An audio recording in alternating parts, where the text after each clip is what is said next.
Pakistan team group stages में से बाहर हो गई है।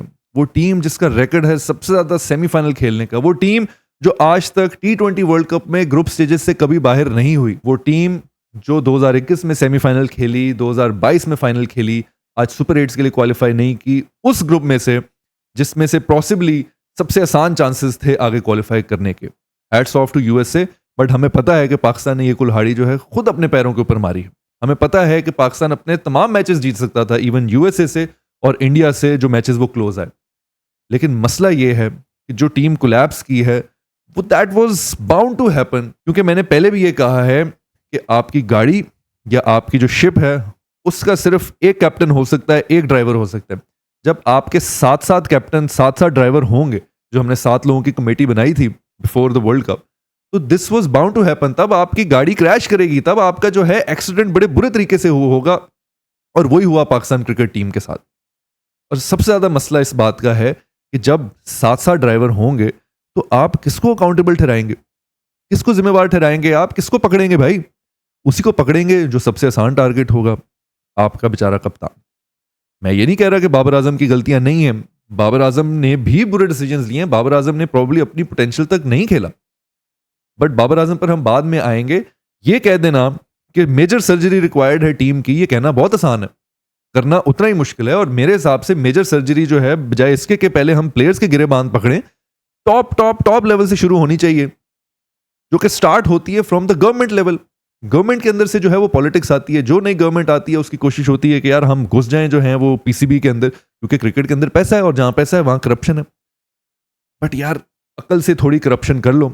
जब आपके नेशनल इंटरेस्ट से ऊपर चली जाती है ना आपकी पॉलिटिक्स और करप्शन, तो फिर यही हाल होता है जो सैडली इस बार पाकिस्तान क्रिकेट टीम का है। क्योंकि ऐसी पॉलिटिक्स और ऐसी इन्फ्लुएंस के साथ अगर आज वसीम, वकार, शुएब अख्तर, इमरान खान भी खेल रहे होते तो खुदाई कसम यही हाल होना था जो इस क्रिकेट टीम का हुआ था। तो ये बाबर आजम या येट अलोन एक इंडिविजुअल परफॉर्मेंस जो है वो कैसे टीम को बचा ले, एंड येट अलोन एक पूरा टूर्नामेंट जिता दे आपको, वही अवाम को बेवकूफ़ बनाया हुआ है। और बेचारी अवाम जो है वो आपस में ही लड़ रही है कि प्लेयर्स के ऊपर जो है वो उंगलियां उठाई जा रही हैं। नो डाउट प्लेयर्स को भी क्वेश्चन करना है, बिल्कुल करना है, लेकिन यार टॉप मैनेजमेंट को, टॉप लेवल को कौन क्वेश्चन करेगा, कौन प्रोटेस्ट करेगा इस चीज के ऊपर? क्या मोहसिन नकवी जो है वो इस मेजर सर्जरी का पार्ट हैं? और वहाब रियाज का क्या रोल है टीम के अंदर? I just want to know. मुझे कोई बंदा उनकी जॉब डिस्क्रिप्शन बता दे यार, क्या कंट्रीब्यूशन है उसकी टीम की यार, उस बंदे का क्या काम है टीम के साथ यार। येट अलोन वो बंदा जिस पे बहुत ज्यादा मैसिव एक्यूजेशंस हैं of corruption and of betting, और वहाब रियाज नहीं बल्कि उनके अपने जो खानदान है वो एक्यूज है। मेरे पास एविडेंस नहीं है, but I won't be surprise अगर कोई एविडेंस होगी। तो यहां से जो है वो सर्जरी होनी स्टार्ट रिक्वायर्ड है। अभी मैं प्लेयर्स के ऊपर भी आऊंगा, और जो डाटा एनालिस्ट है हमारे, पूरी दुनिया को पता है यार, सोशल मीडिया का दौर है, आपको पता है बात फैल जाती है बाहर, कोई बात जो है वो छुपी ढकी नहीं रह सकती है। पूरी दुनिया में तमाशा हमारा उठ रहा है कि यार जो हमारा डाटा एनालिस्ट है उसका कोई एक्सपीरियंस ही नहीं है डाटा एनालिस्ट का, वो उसको ऐसे ही बस बिठाया हुआ है। यार मेरे जैसा बंदा भी जो है, मैं नहीं कह रहा आप इन डेप्थ एनालिसिस कर लो, मेरे जैसा नल्ला भी ये बता सकता है कि यार स्टैट्स तो पढ़ने आते हैं ना, यार ये इस बंदे के स्टैट्स हैं, ये नहीं परफॉर्म कर रहा तो इसको नहीं रखना। क्या यही रूल नहीं है? क्या ये एक सिंपल फॉर्मूला नहीं है, या इसके हट के कोई चीज है? तो किस बेसिस के ऊपर सिलेक्शन हो रही है? आजम खान को जो है आपने सेलेक्ट किया इस बेसिस के ऊपर कि यार वो नंबर 1 कैरेबियन के अंदर जाके खेलेगा, वेस्ट इंडीज पिचेस के ऊपर लीग में बड़ा अच्छा परफॉर्म किया। तो आपके डाटा एनालिस्ट ने ये नहीं बताया आपको कि वहां जाने से पहले आपको ग्रुप स्टेजेस क्वालिफाई करना है, जो कि अमेरिका के अंदर है, न्यूयॉर्क की पिचेस हैं, उधर इस तरह की आपकी जो है वो हो सकती है परफॉर्मेंस। उसके लिए मे बी ऐसे प्लेयर चाहिए, स्क्वाड डेप्थ नहीं है, वहाँ की पिचेस स्लो हैं, वहाँ पे मे बी आपको जो है ऐसे प्लेयर्स चाहिए जो लंबी गेम खेल सकें।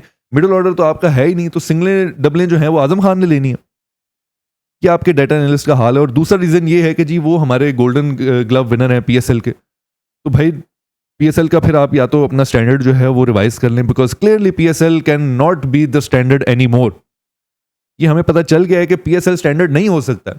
और अगर इसी वजह से पीएसएल के स्टैंडर्ड से ही सिलेक्ट किया था, तो फिर उसामा मीर को क्यों नहीं सिलेक्ट किया, जो कि हाईएस्ट विकेट टेकर है पीएसएल के अंदर? मोहम्मद अली जो सेकंड हाईएस्ट विकेट टेकर है, उसको भी नहीं सिलेक्ट किया। किस बेसिस के ऊपर? फिर क्या क्राइटेरिया? फिर कैसे हम कह दें कि यार नेपोटिज्म नहीं है? तो मेरे ख्याल से कि बजाय इसके कि हम प्लेयर्स को पिन पॉइंट करें, नो डाउट प्लेयर्स के ऊपर भी क्वेश्चनिंग आंसरिंग होनी चाहिए, बट उससे पहले हमें ये टॉप लेवल जो मैनेजमेंट है यहां से मेजर सर्जरी करने की जरूरत है। अब इमाद वसीम की जो सिलेक्शन है, मैं वर्ल्ड कप से पहले जब स्क्वाड हमारा अनाउंस हुआ, मैं उस टाइम भी ये बोल रहा था कि इमाद वसीम नंबर 1 वो एक बॉलिंग ऑलराउंडर है, नंबर 2 इमाद और आमिर जो हैं वो ऐसे प्लेयर्स जो कि पब्लिकली कह रहे हैं कि यार हमने नहीं खेलना इंटरनेशनल, हमने नहीं खेलनी पाकिस्तान क्रिकेट, हमने लीग्स खेलनी है, उनको आपने किस तरह से किन बेसिस के ऊपर वापस ले आए मेरी समझ से बाहर है। और फिर कहते हैं जी कि बाबर की जो है वो दोस्तियां हैं, तो फिर कहाँ गई बाबर की दोस्तियां? अगर इमाद और आमिर आ रहे थे तो किसकी मर्जी से वो लोग जो है वापस टीम के अंदर आए हैं? विच मीन्स के प्रॉब्ली शायद कैप्टन का इन्फ्लुएंस नहीं होगा, और अगर कैप्टन का इन्फ्लुएंस नहीं है टीम सेलेक्ट करने में तो फिर किस बेसिस पे आप कैप्टन को अकाउंटेबल ठहराएंगे? And coming back to the same issue कि जब 7 ड्राइवर होंगे गाड़ी के, यार एक्सीडेंट होगा तो आप क्या कहेंगे, किसको कहेंगे कि कसूर है? वो बस आसान है ना, क्योंकि बाबर के ऊपर उंगली उठाना, वो पहले ही ऑलरेडी बेचारा फंसा हुआ था। इतने अरसे से जो है वो ऑप्टिमिस्ट होके जो है हम सपोर्ट कर रहे थे, वर्ल्ड कप से पहले ही सारे बोल रहे थे कि यार आपकी जो तैयारी है वो कंप्लीट नहीं है, फ्लांट हम कहाँ। मुझे भी ये पता था, बट मुझे था कि यार अब जो टीम अनाउंस हो गई है वर्ल्ड कप एंड होने के बाद ही जो है हम बोलेंगे और क्रिटिसाइज करेंगे, और अब हो गया खत्म वर्ल्ड कप हमारा, तो अब बोलेंगे हम। वो बस एक उम्मीद थी कि यार मे भी शायद ये हो गया तो वो हो गया, बट इस तरह नहीं मैचेस जीते जाते या टूर्नामेंट्स जीते जाते। और टीवी चैनल्स के ऊपर ये हफीज़ और अहमद शहजाद जो हैं वो, इसका मतलब फिर वो सही होते हैं ना कि आपके जो डोमेस्टिक लेवल के जो प्लेयर्स हैं उनका वो फिर कैसे सामने आएंगे? जब आपने रिटायर्ड प्लेयर्स को ही लेके आना है तो वो कैसे सामने आएंगे? फिर तो उमर अकमल सही है जो अपनी वीडियोस और पिक्चर्स नहीं लगा रहा है जी कि मैं फिट हूँ मुझे वापस ले लो, तो बिल्कुल सही कहा है। इंजमाम का मैं इंटरव्यू सुन रहा था, उसने बिल्कुल सही कहा है कि यार वो फिर ऑब्वियसली वो भी उम्मीद लगाएगा ना कि अगर ये वापस आ गए तो फिर मैं भी वापस आ सकता हूँ। जो डोमेस्टिक के जो प्लेयर्स हैं वो बेचारे, it is such a sad reality. मैं जिस अकेडमी के अंदर जाता हूँ, जिस क्लब के अंदर मैं जाता हूँ, वहाँ पर बच्चे जो हैं वो ये कहते हैं कि यार हमें किसी भी मुल्क से जो है ना खेलने का मौका मिल जाए, बस क्रिकेट खेलने को मिल जाए। यार रोना आता है ये सुन के जब मैं ये सुनता हूँ, क्योंकि उनको पता है कि यार हमें नहीं चांस मिलना, नहीं है हमारी सिफारिश, नहीं कोई इन्फ्लुएंशियल फैमिली से सारे आते बेचारे, यार जिस जगहों से जिस तरह के घरों से सारे बेचारे आते हैं अपने जो ख्वाब लेके, बड़ा मुश्किल है यार उनके लिए आगे वहां से जाना। इसीलिए वो सारे, जिसको चांस मिलता है वो काउंटी खेलने चला जाता है, जिसको कहीं चांस मिलेगा वो किसी और मुल्क से खेलने चला जाएगा। और जब कोई और किसी मुल्क में चला गया है और बगैर अन्यवा जो है आप उसको वापस ला के डोमेस्टिक सारा बाईपास करके उसको खिला लेते हैं। मैं बात कर रहा हूँ उस्मान खान की, मुझे दिल से दुख है यार उस्मान खान के लिए। अब ऑब्वियसली जब उसको सिलेक्ट कर लिया उसके बाद सपोर्ट करना था, क्योंकि मुझे था कि यार ये बंदा सारी कश्तियां चला के आया। लेकिन आप देखें वो बेचारे की, मतलब मेरे जैसे बंदे को जिसने 5 महीने पहले क्रिकेट खेलनी शुरू की है, उसको पता है कि यार उस बेचारे की टेक्निक लैक कर रही है। या आप फेसबुक पे पीसीबी की देखें बिहाइंड द सीन्स वाली वीडियोस, जहाँ पे मोहम्मद यूसुफ जो है वो ट्रेनिंग के अंदर जो है वो फ़खर जमान को और उस्मान खान को जो है ना वो ड्रिल्स करा रहे होते हैं। और वहाँ पर मैंने देखा कि यार आप फ़खर से कंपेयर उस्मान खान की टेक्निक कंपेयर करें और आपको ज़मीन आसमान का फ़र्क नजर आएगा। और फ़खर अभी हमारे मोस्ट टेक्निकली साउंड प्लेयर नहीं है, वो अनऑर्थोडॉक्स प्लेयर है। जस्ट इमेजिन उस्मान खान का क्या हाल है। तो this was bound to happen जो उस बेचारे के साथ हुआ यार। और जो आपके डोमेस्टिक परफॉर्म कर रहे हैं प्लेयर्स, वो बेचारे हाथ पे हाथ रख के बैठे हुए हैं, और अभी तक ये भी नहीं पता उनको कि यार इस सारे जो है वो केओस के बाद, क्या उसके बावजूद भी जो हमारे डोमेस्टिक प्लेयर्स हैं उनको चांस मिलेगा। लाइक आई सेड कि मसला प्लेयर्स के अंदर नहीं है, मसला उन लोगों के अंदर है जिन्होंने मैनेज करना है प्लेयर्स को। We need right people at the right jobs at the right positions, और वो लोग नहीं है।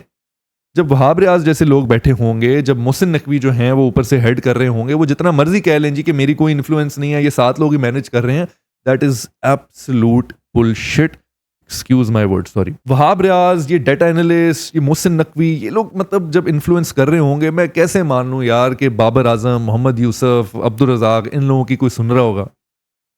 Absolutely not possible. एक बहुत हार्ट ब्रेकिंग सिचुएशन है for Pakistan cricket team. Like I said, होगा वही कि जो सबसे आसान टारगेट है उसको टारगेट बना के साइड पे कर दिया जाएगा। कोई आगे वे फॉरवर्ड नहीं है, किसको कैप्टन बनाएंगे, कैसे बनाएंगे, कहाँ से प्लेयर्स आएंगे, डोमेस्टिक से आएंगे, क्या होगा, क्या PSL ही स्टैंडर्ड रहेगा T20 का, लॉन्गर फॉर्मेट्स हम कब खेलेंगे। 2025 के अंदर जो है वो चैंपियंस ट्रॉफी है यार, और आपको पता है आपके वनडे इंटरनेशनल्स ही नहीं स्केड्यूल्ड हैं 2025 से पहले कि आप वनडे इंटरनेशनल चैंपियंस ट्रॉफी की तैयारी कर सकें। मतलब PCB की स्केड्यूलिंग पे फोकस करने की बजाय ये अंदर ही पॉलिटिक्स चल रही है, बजाय इसके कि जो हमारी टॉप लेवल मैनेजमेंट है वो कोई ऐसे एक्शंस ले कि ICC से बहस करे कि नहीं हमारी स्केड्यूलिंग इंप्रूव करें, ये करें। जो मोहसिन नकवी ने जो कहा था कि मैं पैसे लगाऊंगा क्रिकेट के ऊपर, तो probably this is one of the areas जहाँ पे उनको पैसे लगाने हैं कि हमारी पाकिस्तान क्रिकेट टीम की स्केड्यूलिंग बेहतर हो सके। इसीलिए हमारी स्केड्यूलिंग नहीं बेहतर ना, हमारे पास प्रॉब्ली पैसे नहीं है। पैसे लगते हैं जब आपने टूर करने हो, पैसे लगते हैं जब आपने बड़े मैचेस खेलने हो, ज़्यादा देर तक स्टे करना हो दूसरे कंट्रीज़ में। तो ये एरियाज हैं जहाँ पर पैसे लगाने हैं। तो एक 20 साल से मैं अपने होशोबाज से क्रिकेट देख रहा हूँ and as a fan the most heartbreaking time है मेरे लिए. मतलब आई हैव नो वर्ड्स. मत ये सब कुछ जो मैंने बोला है ये इनफ नहीं है टू एक्सप्रेस जो फ्रस्ट्रेशन मेरे अंदर है यार. And I know I speak for the rest of the nation. खैर आज की वीडियो के लिए सिर्फ इतना ही है. इतनी ही मैं अपनी जो है वो भड़ास निकाल सकता था, बट कहने का मकसद ये था कि जो अपर लेवल मैनेजमेंट है, मेजर सर्जरी वहाँ से रिक्वायर्ड है. जो भी पाकिस्तान टीम का यहाँ से वे फॉरवर्ड हो वो यहाँ से स्टार्ट होना चाहिए. तमाम जर्नलिस्ट को, तमाम टीवी एंकर्स को, तमाम जो क्रिकेट एक्सपर्ट्स हैं उन सबको इस चीज़ पे आवाज़ उठानी चाहिए इससे पहले कि वो प्लेयर्स के ऊपर आवाज़ उठाएं. Thank you.